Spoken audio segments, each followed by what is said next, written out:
led for a while here. Yeah, I struggled a bit last night, but got close, ended up missing my 60 pins, but bowled well all week. This is the second match. Mike, you're from Indianapolis.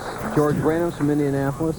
Wayne Webb used to live in Indianapolis. Kind of critique this match. Do these two players know each other well enough, and who do you pick in this match? Well, I think George has had some bad luck on TV, but with a big finish last game, it's going to give him a lot of confidence. And Wayne's going kind of defensively, so George probably has an edge right now. All right, but both players are even after strikes in the first frame. Wayne Webb probably lived in the shadow of Mark Roth and Earl Anthony, two of bowling's all-time greatest, more than any other person in professional bowling. Had one of the greatest records of all time. However, during that period, Roth and Anthony dominated the game. Leaving the 3-6, the man that in 17 years, a member of the PBA, has 17 titles, Bowl of the Year in 1980. You've been able to watch him. We bowled doubles in the early 80s and talked to Wayne a little bit last night. And he was talking about he just wanted to win one last game so he could stay high enough in the standings to make the show today. And that's what I meant by bowling defensively. He needs to attack. I agree with you, Mike, and knowing Wayne Webb, he always threw that powerful ball, and he was very tentative there in the second frame. And here's a red-hot George Branham, who is as sharp as ever.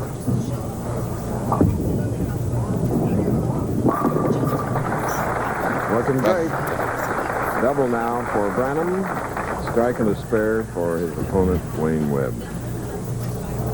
I'll tell you, a championship pair that is evenly matched, a bowling center that has a reputation of being one of the highest scoring centers. In fact, the highest scoring championship round of all time was right here in 1979, 250. As you see Branham with the full grip, the extended index finger, and 2 strikes in a row, third frame.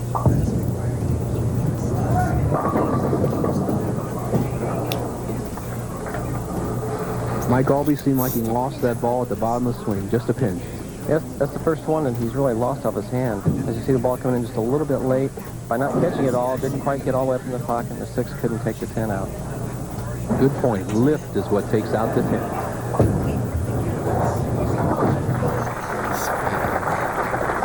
Now, Wayne Webb up. He was one of those 6 pros that bowled 300 games and did his against David Traber. Traber setting a new PBA record, the highest loser score, 299.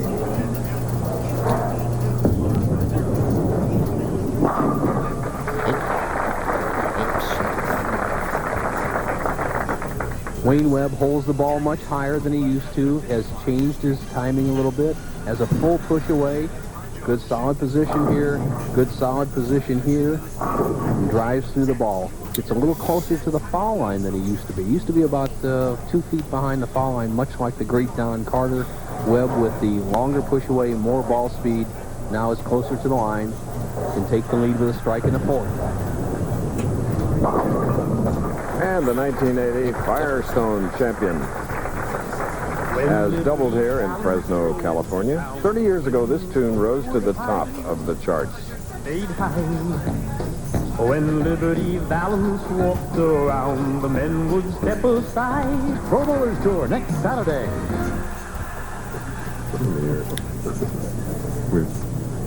We're back again in Fresno, California in our second game. You're looking at George Branham III. He won the first match against Bob Spaulding, 229 to 217. Here he trails by 1 against Wayne Webb, shooting in the 4th frame, a spare up. Well, Mike Albee, great shot. Before we get a comment, though, we need to go to Nelson Burton. Thank you, Chris Schenkel. The man in the number 2 position throws the best strike ball, I believe, in professional bowling today. And Dave D'Entremont, the lanes look ideal for scoring. What's your attitude going into the match? Well, during practice, I had pretty much the same reaction I had last night, and I made a pretty big charge last night to make the show, so I'm confident and trying to make good shots. He's going to lean on it, Chris. He'll be in the semifinal. Back to you. Why didn't that 10-pin go, Mike? Looked like the same thing. He's just kind of... Looks like he's lost a little bit at the bottom of the swing. You see the ball comes breaking a little bit late. 6 just doesn't have enough power to lift out the 10. Okay.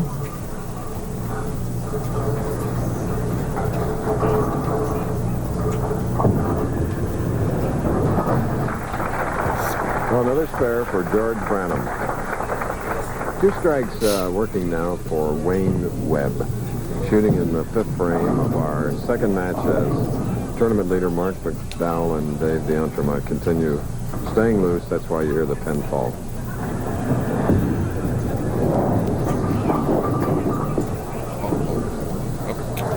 Ugly shot there. Webb not getting the lift on the ball, sliding by the head pin, leaves the 210. A very makeable split under normal conditions as you see him sliding by here.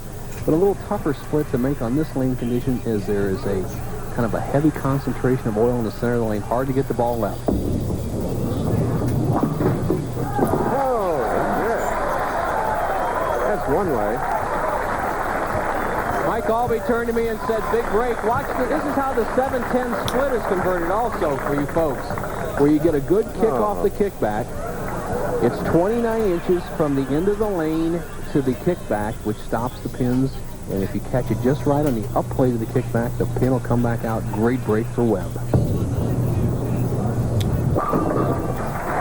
that shot keeps him in the match. And comes right back with a booming strike in the 6th frame, Wayne Webb. Look at that wry smile. Mike Albee says mentally, but physically it does too, is that Branham now only has a 1-pin lead instead of a 12-pin lead. Doesn't bother him, though, does it?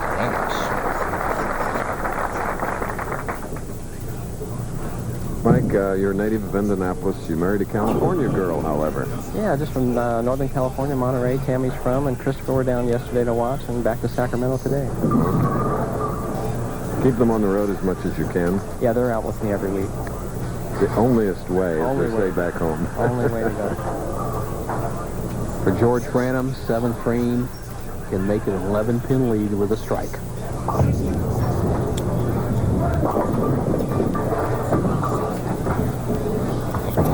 No good breaks for Branham so far. He wins that first match with a solid 229, but he had every ball around the pocket. And let's look at this match. Double, 10-pin strike, 10-pin strike, ripping 7. With a conversion here, he'd only lead by 1. And these 7 pins are no gimmies in this bowling center. A lot of them have been missed to the right.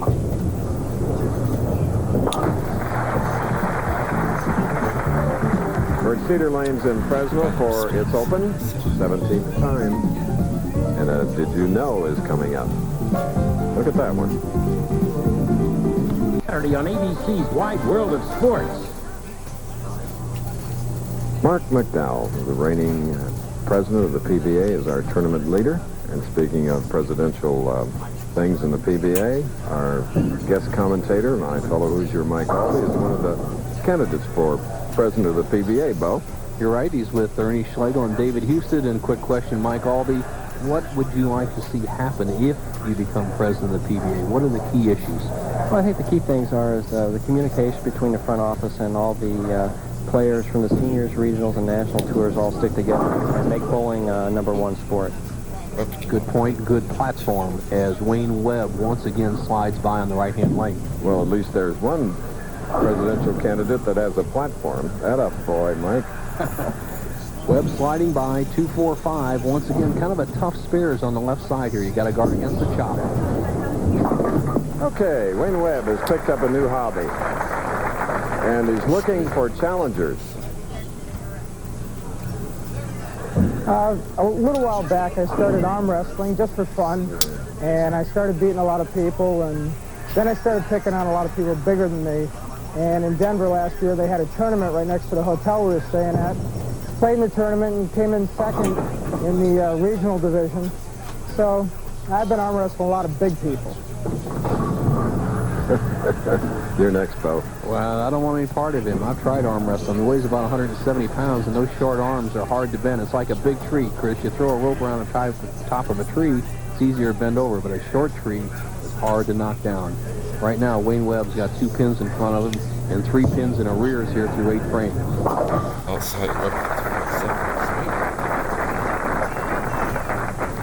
I think this is a point, Mike Albee, where George Branham III is going to put the match away. And he's probably wondering why it's not already put away the way he's thrown the ball, but now he has a chance to do it again.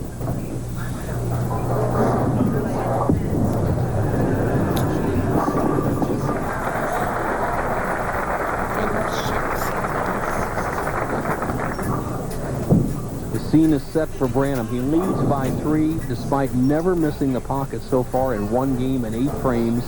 A potential 239. Wayne Webb, a potential 226. Key 9th frame.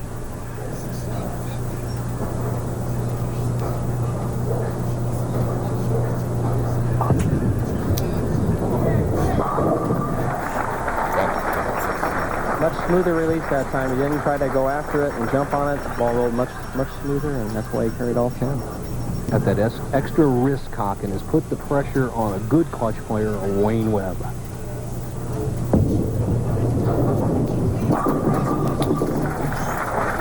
Best shot he's thrown in that lane and at least 3 times. Agreed. And here's where Webb's at his best. He's almost lulled Branham asleep in this match. It looks like Branham has just been killing him, yet he only leads by 13. Webb, with that very short approach and a very tight line, can take the lead with 2 more strikes.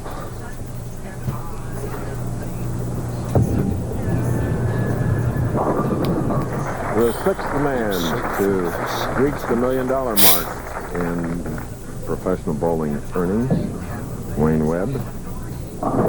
Chris, he's matured over the years. He used to be the big power player, very similar to our next man in the finals, Dave D'Entremont, but as he matured, he's worked more on his accuracy, kept the ball in play, and he's kept himself in this match. Webb, when he couldn't strike, was always out of a match. However, he's made some errant shots, and he can take the lead and possibly win the match if he can strike on this shot, 2nd ball in the 10th. And in our booth with us is the man that was the 5th millionaire, Mike Albee.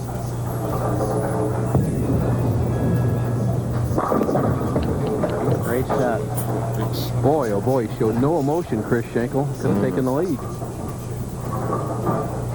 Started giving the ball a little more room after leaving the 210 and the 245 on the right lane. He's now started getting the ball out and getting it back in there.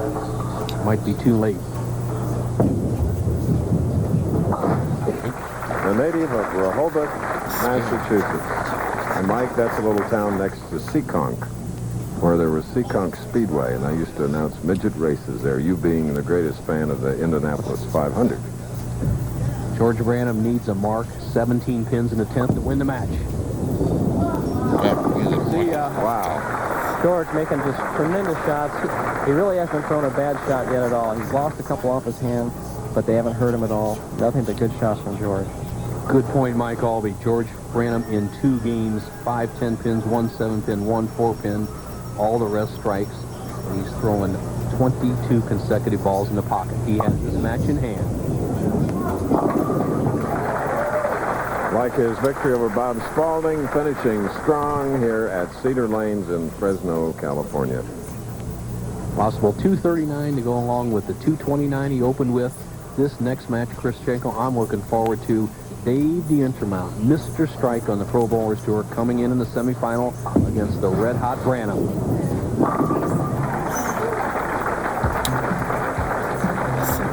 239, 215